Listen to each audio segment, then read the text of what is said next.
Selamat malam pemirsa, saya Aryo Ardi menjumpai Anda di awal minggu pekan ini dalam Talk to iNews.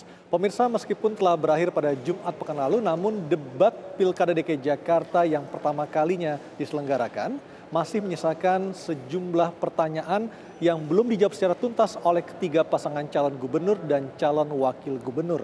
Bahkan di antara mereka ada yang dianggap tidak nyambung dengan pertanyaan yang diajukan oleh pasangan calon lainnya.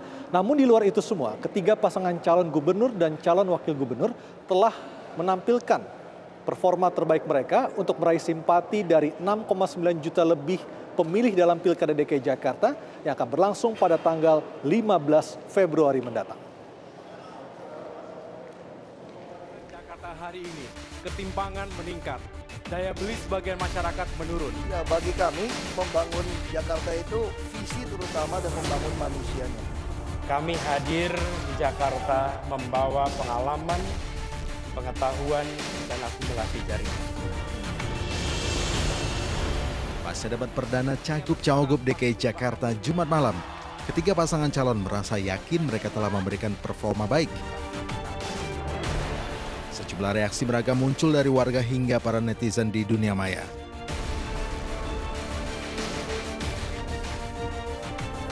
Pasangan nomor urut 1 Agus Yudhoyono menganggap penampilan pertamanya di debat Cagup-Cawagup DKI Jakarta cukup meyakinkan dan masyarakat cukup memahami performa dan gagasan dari calon pemimpin itu penting.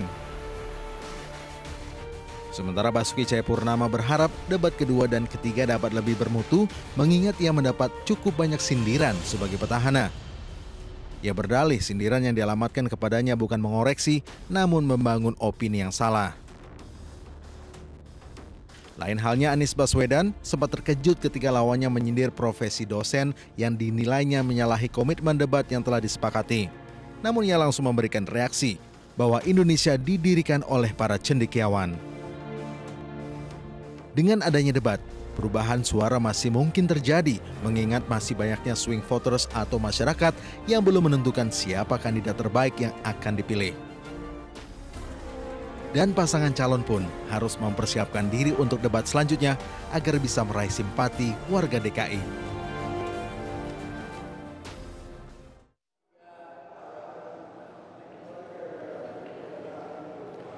Tiga pasangan calon dan calon wakil gubernur dan juga calon gubernur DKI Jakarta telah menampilkan atau telah menyampaikan visi dan misi mereka jika mereka mendapatkan amanah untuk memimpin ibu kota dalam waktu 5 tahun mendatang. Nah, untuk merefresh lagi atau mengingat lagi apa saja yang telah mereka sampaikan dalam visi dan misinya, berikut kami hadirkan cuplikannya.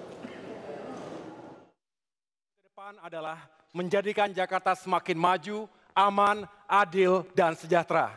Untuk dapat mewujudkan itu semua, komitmen saya dan tentunya misi saya adalah untuk mengatasi semua permasalahan di Jakarta, meningkatkan pembangunan sehingga Jakarta semakin maju ke depan.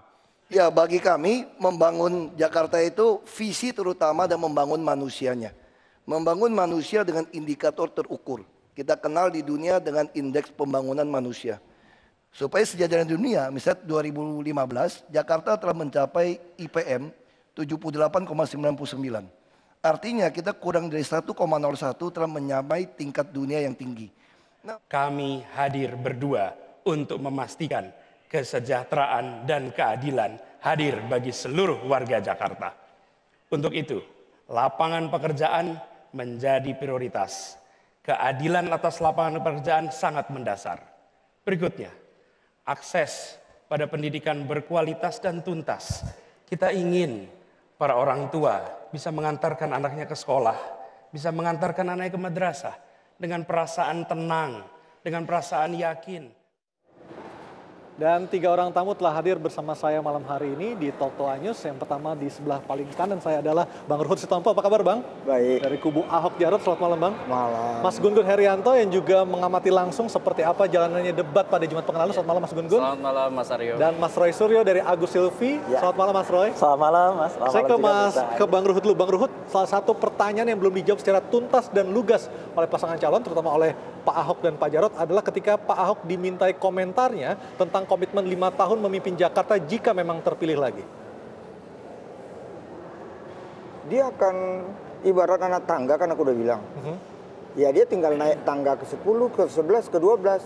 Yang lain kan masih tangga yang pertama. Jadi kalau terpilih yang sudah baik, dia bikin menjadi lebih baik.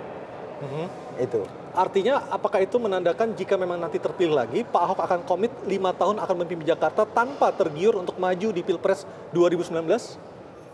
Itu pertanyaan itu jujur sajalah. Sama aja pertanyaannya nyeleneh karena kita tahu presiden kita kan sekarang Betul. Pak Jokowi. Ngapain sih kita tanya kepada kawan-kawan itu, kan kasihan mereka. Ya. Itu kan seolah-olah menyindir Pak Jokowi, nggak baik dong itu pertanyaan. Tapi nggak apa-apalah, kita mengalir saja. Silakan aja siapa mau maju. Pak Haritanu juga yang punya TV ini juga mau maju calon presiden. Baik, saya ke Mas Roy. Masalah selain Pak Ahok yang disorot juga adalah AHY. Agus Harimurti ketika ditanya soal yang sama juga tidak menjawab secara lugas jawabannya. Apa komentar Anda? Manusia kan boleh merencanakan, tapi Tuhan atau Allah Subhanahu wa taala itu yang menentukan.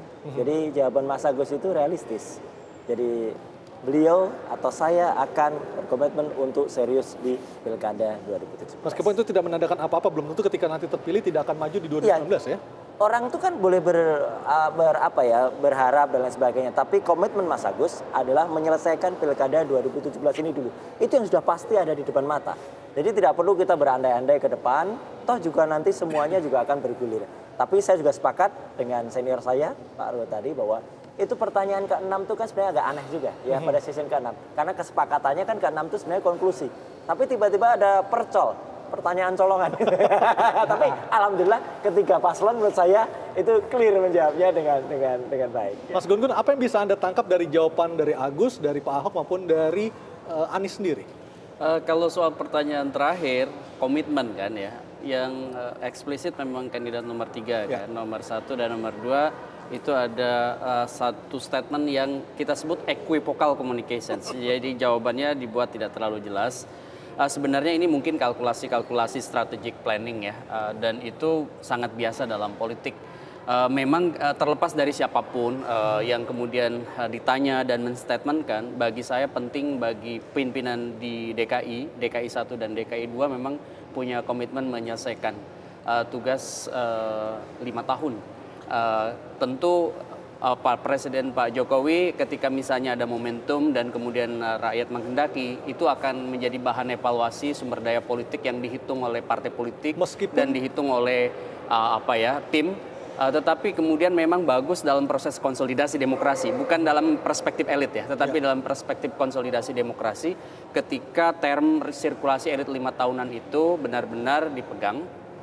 Meskipun kalau dalam bacaan opportunity structure ya, struktur peluang selalu partai punya yang disebut dan pertimbangan probabilitas perolehan suara.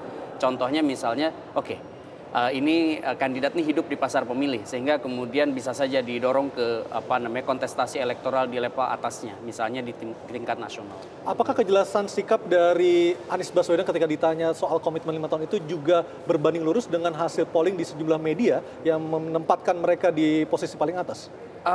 Ini belum tentu ya. Ini kan hal yang sebenarnya bisa dibaca macam-macam, tetapi kemudian itu bisa saja memersuasi salah satu kelompok undecided voters yang kemudian berpikir program dan berpikir komitmen gitu ya. Apakah misalnya kandidat yang punya komitmen lebih tegas, lebih jelas itu kemudian akan memiliki sumbangsih pada ketergerakan pemilih kepada salah satu pasangan. Ini nanti diuji di survei nanti.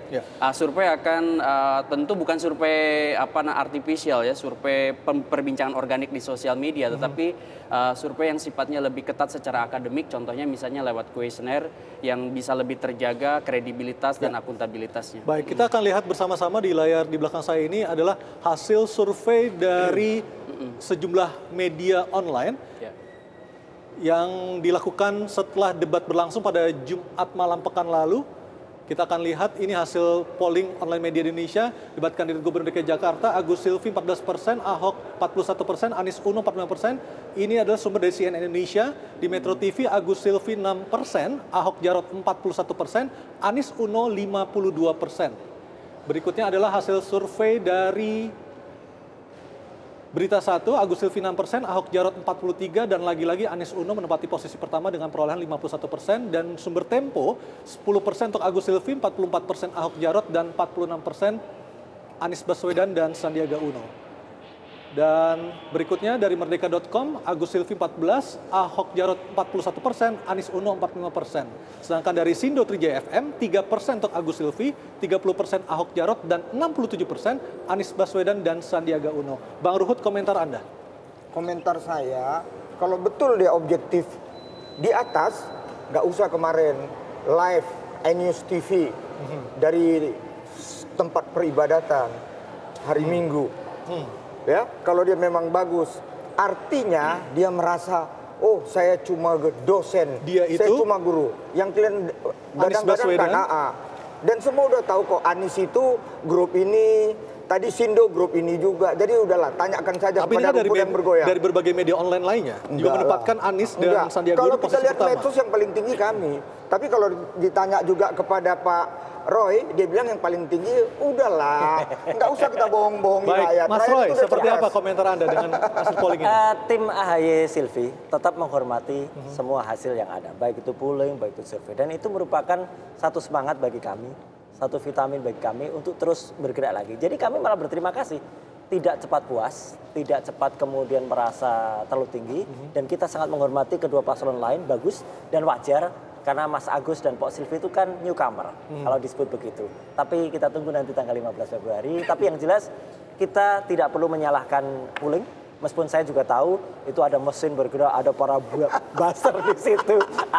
Ada Mas Gun bilang ya, ini mungkin artificial, jadi belum menempatkan atau memperlihatkan yang sesungguhnya. Ini kan Pilkada DKI ini kan merupakan gambaran dari kemajuan teknologi, kemajuan masyarakat. Kita nikmati sajalah. Mas Gun, sejauh ini apakah bisa dipegang hasil polling seperti ini atau ini hanya sekedar numpang lewat saja? Ya, hal-hal itu kronik ya. Jadi hal-hal yang kemudian sangat biasa terjadi di Amerika, di kita negara demokrasi yang kemudian berkelindan ya antara media mainstream, media sosial, kemudian kerja akademik survei, pollster ya. Itu satu hal yang biasa. Jadi bagi saya ini semacam data yang bisa dibaca sebagai masukan untuk semua pasangan. Oke, di sosial media seperti ini. Tetapi survei itu ada dua jenis. Satu akademik survei, dua non akademik survei.